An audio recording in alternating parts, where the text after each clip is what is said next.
नमस्कार दोस्तों, फिर से एक बार नए एपिसोड में सबका स्वागत है। क्या थ्रिलर, लव स्टोरी, एक्शन ये सब देख के बोर हो चुके हो? कुछ नया या हटके देखने का मन है तो दो फिल्म मैं आज सजेस्ट कर रहा हूँ जो आप देख सकते हो नेटफ्लिक्स पे। देखिए, फिल्म क्या सिर्फ हमें एंटरटेन करने के लिए बनता है?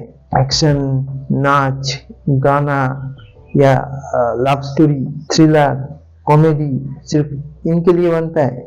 नहीं, इनके थ्रू ये फिल्म हमें कुछ जिंदगी जीने का सीख भी दे जाते हैं।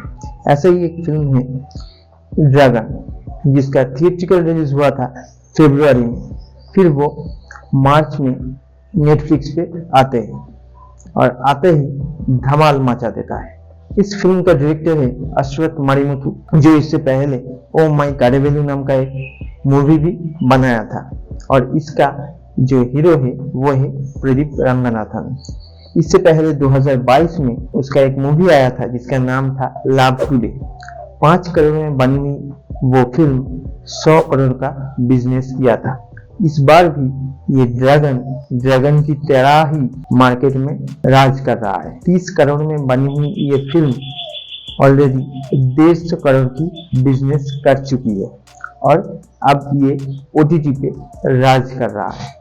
जीरो से हीरो बनने का कहानी तो सब बताता है, लेकिन हीरो अगर जीरो बन जाए तो कहानी शुरू होते हैं डी राघवन से, जो क्लास 12 में 96% मार्क्स लाते हैं। इसी के साथ वो प्रपोज करता है अंजना नाम का एक लड़की को, लेकिन वो लड़की उसका प्रपोजल ठुकरा देते हैं क्योंकि अंजना को पसंद था किसी छापरी को, क्योंकि यही आज का ट्रेंड है। अब इसी इंसिडेंट से स्ट्राइक होके डी राघवन बन जाता है ड्रैगन, और अपने पूरे कॉलेज लाइफ में वो ड्रैगन बन के रहता है और 48 एरेस के साथ वो अपना कॉलेज लाइफ खत्म करता है।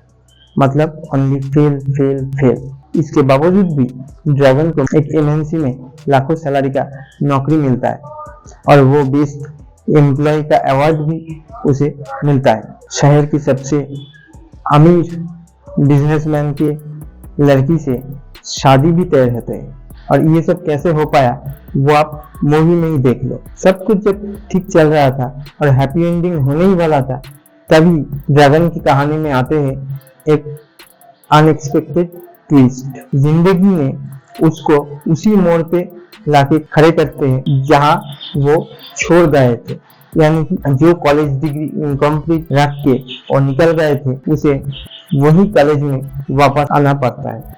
अब क्यों आना पड़ता है, उसके बाद क्या होता है, ये आपको मूवी में देखना पड़ेगा। ये मूवी तो एक अपने आप ही मास्टरपीस है ही, साथ में ये मूवी हमें कुछ सीख दी जाती है। जैसे कि ये मूवी हमें ये सिखाती है कि जिंदगी में अगर सेकेंड चांस मिले तो अपनी गलती को सुधारो, ना कि और एक गलती करके बैठो। और उसके साथ साथ अपने आप से ऑनेस्ट रहो। अगर किसी चीज को अचीव करना हो तो प्रोसेस फॉलो करो, वो जैसा भी है, क्योंकि शॉर्टकट में मिली हुई कोई भी चीज ज्यादा दिन नहीं टिकती। अगर फाउंडेशन आपका स्ट्रॉन्ग ना हो तो बड़े से बड़े इमारत भी गिर सकते, इसीलिए प्रोसेस से चलो, बैकडोर से नहीं। और एक इम्पोर्टेंट चीज जो इस मूवी से समझ में आता है कि किसी के लिए खुद को मत बदलो।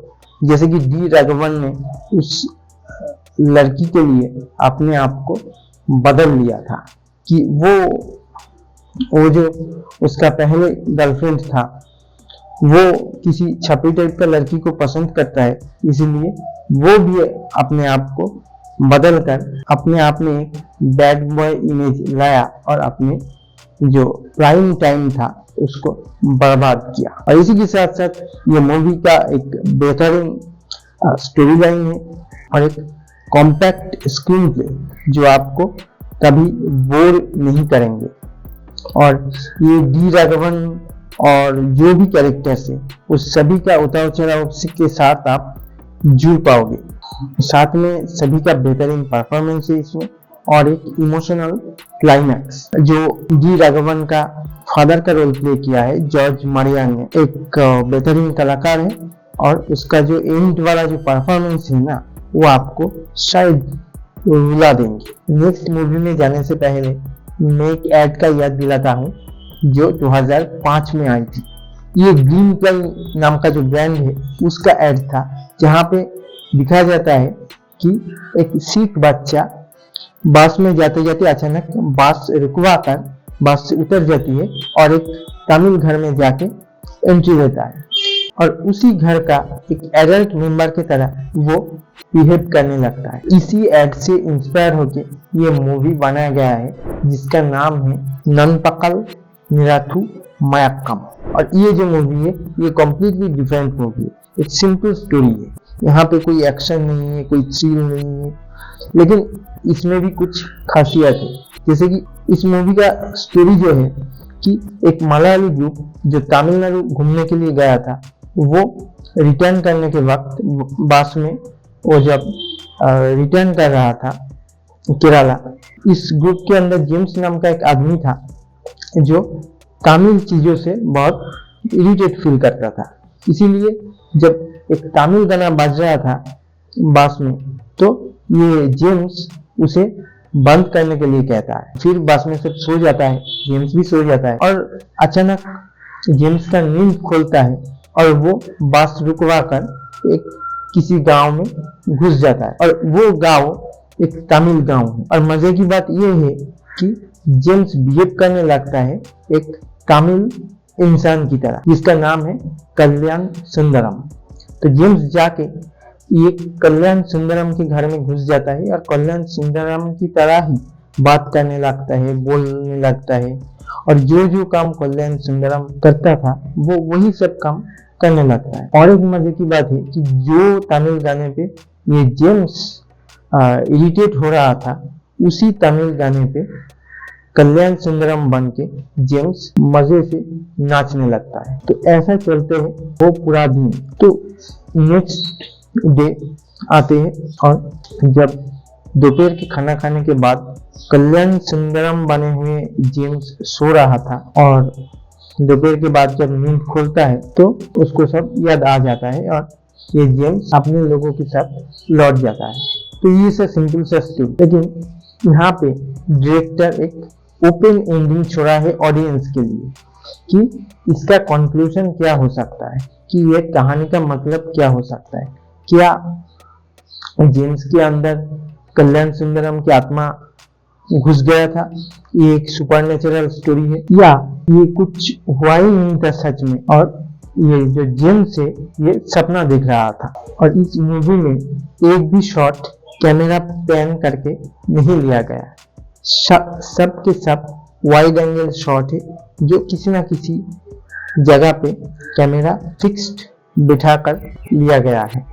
और सिर्फ एक ही क्लोजअप शॉट है इस मूवी में जब जेम्स सैलून जाते हैं शेविंग कराने के लिए। इस मूवी का हर एक फ्रेम बहुत ही प्रोमिनेंट है और सिनेमैटिक तो है ही, उसके साथ साथ ये बहुत ही नेचुरल इनका फ्रेमिंग है। उसी के साथ साथ इसका जो बैकग्राउंड स्कोर, इसका जो साउंड डिजाइन बहुत ही अच्छा है या नेचुरल है। मतलब अननेसेसरी ड्रामेटिक साउंड यहाँ पे नहीं है, बल्कि नेचुरल साउंड है कि किसी मार्केट एरिया हो या किसी मोहल्ले का जैसे साउंड होता है कि आसपास में लोग बातें कर रहा है, यहाँ पे मार्केट में कुछ कैओस चल रहा है, इस सभी का बीच अपने जो ये सब चल रहा है।